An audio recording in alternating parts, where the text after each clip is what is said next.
हमारे क्लासेस में आप सबका स्वागत है। आज का हमारा टॉपिक है स्टैंडर्ड 9 का प्रैक्टिस सेट 1.3 का पार्ट 2। ओके, तो चलिए देखते हैं।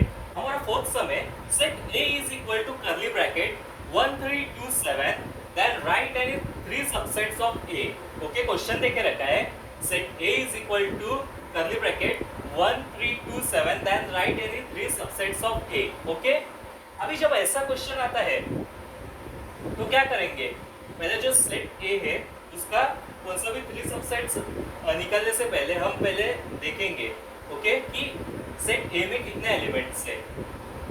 1 3 2 7 कितने एलिमेंट्स है, 4 एलिमेंट्स है। कितने एलिमेंट्स है, 4।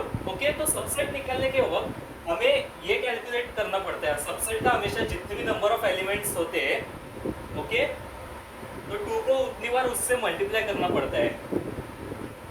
जैसे कि मैं आपको एग्जांपल देता हूँ, अभी जो सबसेट है उसका नंबर ऑफ एलिमेंट्स को जितना भी है वो 2 टाइम्स मल्टीप्लाई करना होता है। जैसे फॉर एग्जांपल जैसा 1 है ओके, 1 एक एलिमेंट है तो इधर क्या आ जाएगा 2⁻1 क्योंकि उतना नंबर ऑफ एलिमेंट्स है। कितना नंबर ऑफ एलिमेंट्स है, इधर सिर्फ एक 1 ही है नंबर ऑफ एलिमेंट ओके, इसलिए 2⁻1 आ गया यानी 1। सेकेंड एग्जांपल है कितने एलिमेंट्स है 1,2 यानी 2 एलिमेंट्स है तो इधर क्या आ जाएगा 2⁻2 यानी 4। ओके, तो उतने 4 एलिमेंट्स हमें लिखने पड़ेंगे यानी एक सिंगल 1 एक सिंगल 2 फिर बाद में 1,2 और एक एलिमेंट आता है वो है 5। ओके, इसे हम 5 बोलते हैं, इस लाइन को हम बोलते हैं 5। ओके, और अभी ये जो क्वेश्चन है इसमें कितने एलिमेंट्स है सेट ए में 1 3 2 7 कितने एलिमेंट्स है 1 3 2 7 यानी 4 एलिमेंट्स है। कितने एलिमेंट्स है 4 है, देखो 1 2 3 4 एलिमेंट्स है। तो 2 को 4 टाइम्स मल्टीप्लाई करेंगे यानी 2⁻4। तो 2 को 4 टाइम्स मल्टीप्लाई किया तो क्या आ जाता है 16। ओके, तो हमें 16 एलिमेंट्स लिखने पड़ेंगे। जैसे फर्स्ट हम सिंगल लिखेंगे, कर्ली ब्रैकेट में 1 कर्ली ब्रैकेट में 3 कर्ली ब्रैकेट में 2 कर्ली ब्रैकेट में 7 फिर बाद में डबल एलिमेंट्स लेंगे 1,3 1,2 1,7 ओके, फिर बाद में 3,2 3,7 फिर बाद में 2,7 ओके। अभी ये डबल हो गया, अभी ट्रिपल लेंगे ओके। ट्रिपल में क्या आ जाएगा 1,3,2 ओके 1,2,7 ओके 1,7,3 फिर बाद में 3,2,7 और लास्ट में 1,3,2,7। अब ये फिर से क्यों मैंने लिखा, क्योंकि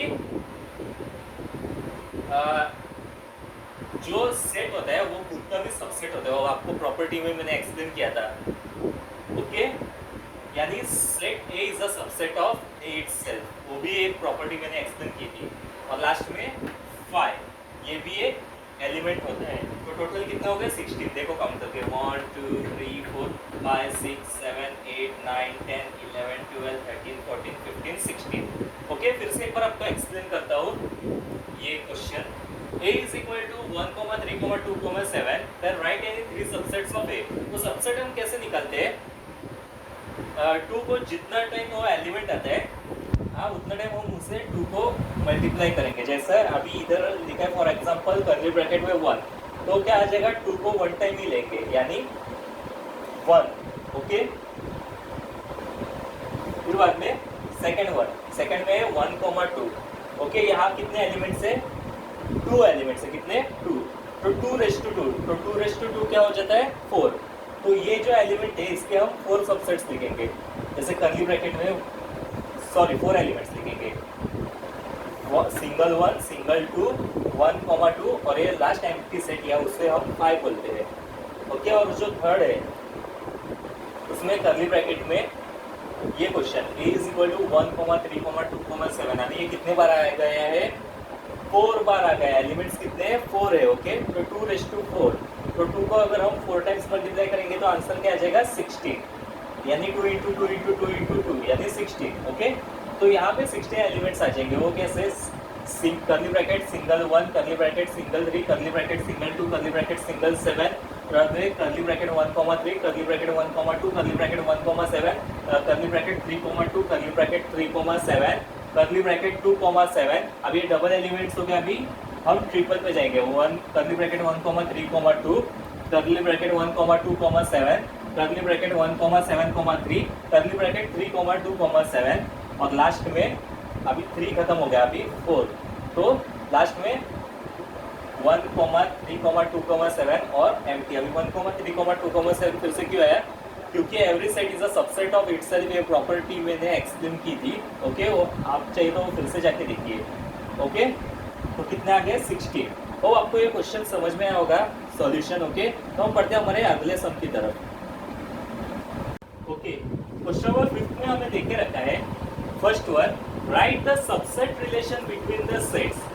ओके, हमें सेट्स के सबसेट रिलेशन लिखने हैं। जैसे P is the set of all residents in Pune, M is the set of all residents in Madhya Pradesh, I is the set of all residents in Indore, D is the set of all residents in India, H is the set of all residents in Maharashtra. और second question है, which set can be the universal set for all above set, यानी ये above set के लिए कौन सा universal set हो सकते हैं।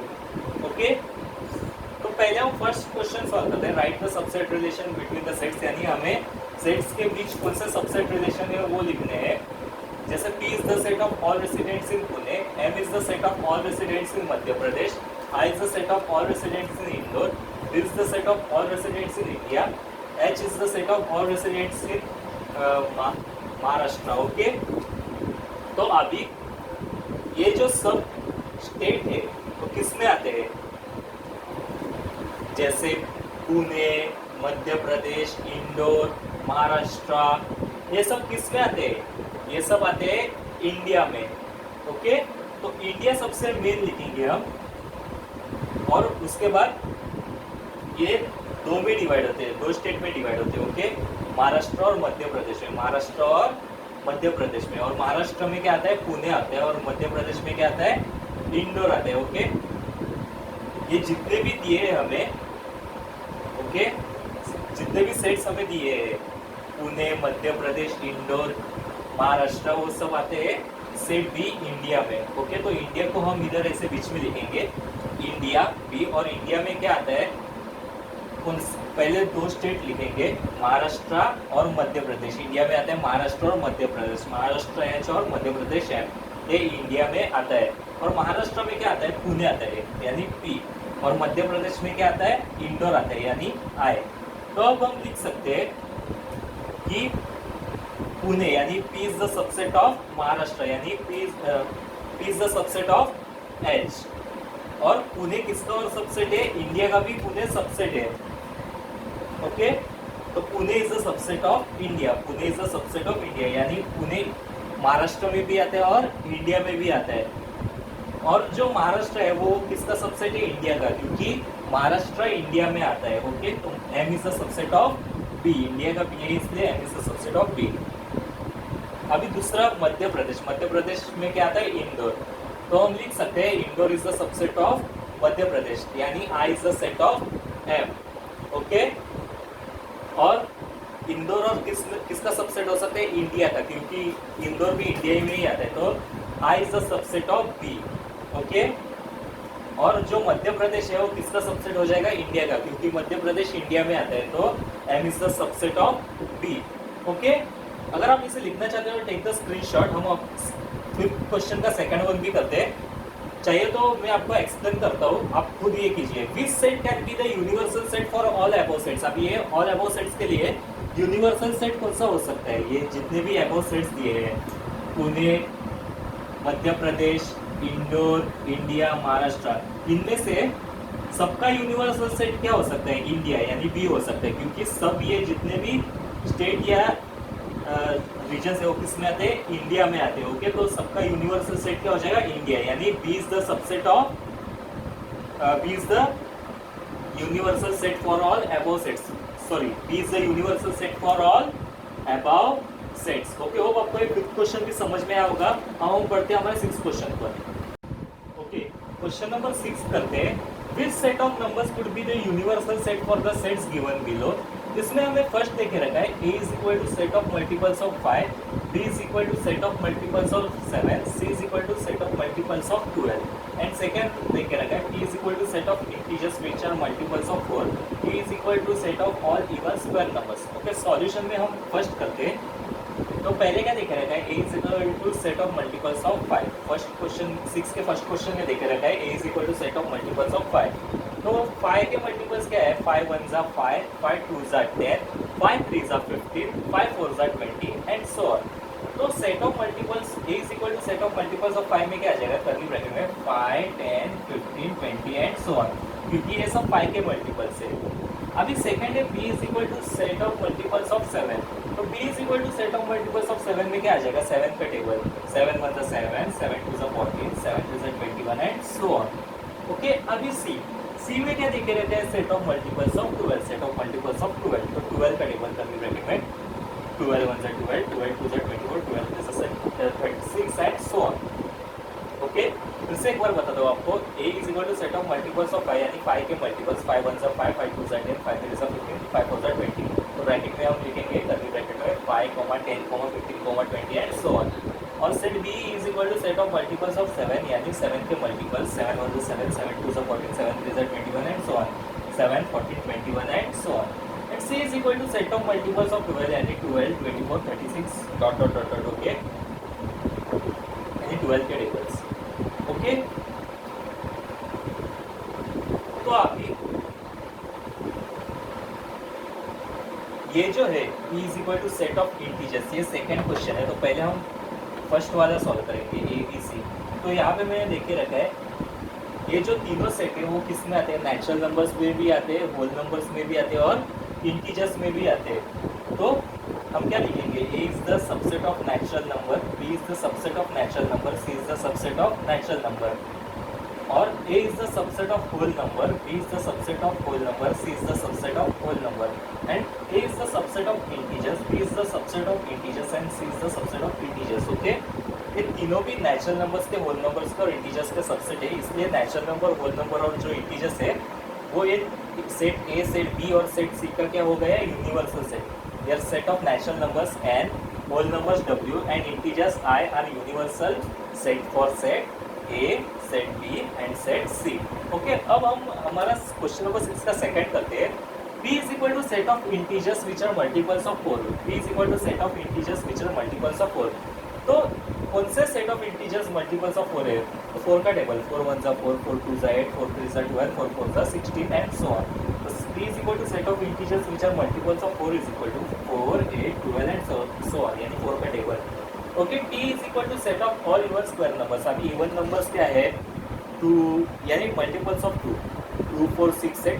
और इधर क्या पूछे set of all even square numbers यानी इवन नंबर्स के स्क्वायर. तो 2 का स्क्वायर क्या है 4, 4 का स्क्वायर क्या है 16, 6 का स्क्वायर क्या है 36, 8 का स्क्वायर क्या है 64 और 10 का स्क्वायर क्या है 100.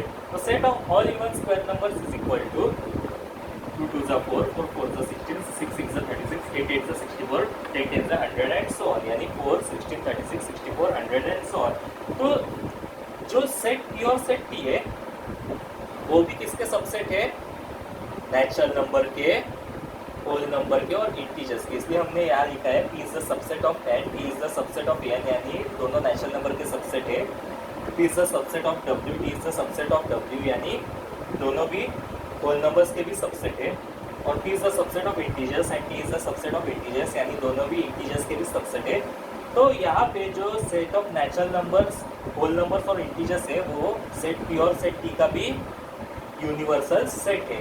ओके, होप आपको 6 क्वेश्चन समझ गया होगा. हम बढ़ते हैं हमारे प्रैक्टिस सेट 1.2 के लास्ट क्वेश्चन की तरफ 7. ओके, 7th क्वेश्चन है let all the students of a class in an universal is an universal set. Okay, late all the students of a class is a universal set. Let set A be the students who secure 50% or more marks in maths. Let set A be the students who secure 50% or more marks in maths and write the complement of set A. Okay. Solution.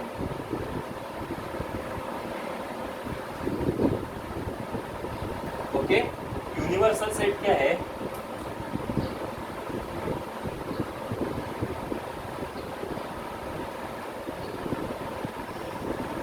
Universal set है students of a class, students of a class.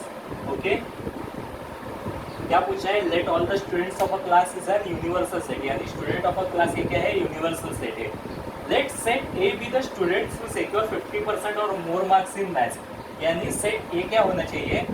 जो students ने 50% या उससे ज्यादा marks maths में लाए वो set A है। Okay, set A is equal to students who secure 50% और more marks in maths। Okay, जिन सेट ए यानी जिन स्टूडेंट्स ने 50% और या उससे ज्यादा मार्क्स मैथ्स में लाए हैं। तो अभी हमें क्या पूछा है? Then write the complement of set A. तो सेट ए का कॉम्प्लीमेंट यानी क्या? A dash. अभी ए डैश क्या होता है? जो एलिमेंट सेट ए में आते हैं वो एलिमेंट ए डैश में नहीं आते। तो सेट ए में एलिमेंट्स क्या है? स्टूडेंट हु सिक्योर 50% और more marks in maths. Okay, तो कॉम्प्लीमेंट क्या आ जाएगा ए डैश का? यानी सॉरी, सेट ए डैश का जो है वो क्या आ जाएगा? एलिमेंट, उसका ऑपोजिट आ जाएगा स्टूडेंट्स हु सिक्योर या 50% और मोर देन है तो secure less than 50% marks in maths. तो मैं फिर से एक बार आपको एक्सप्लेन करता हूँ। Let all the students of a class is an universal set. Let set A be the students to secure 50% और more marks in maths. Write the complement of set A, यानी हमें क्या पूछा है कि स्टूडेंट ऑफ अ क्लास जो है वो यूनिवर्सल सेट रहने दो और जो सेट है वो क्या रहने दो? जो स्टूडेंट्स ने 50% या उससे ज्यादा मार्क्स मैथ्स में लाया है तो हमें उसका कॉम्प्लीमेंट लिखना है सेट ए का। ओके, यूनिवर्सल सेट क्या है? Student of a class.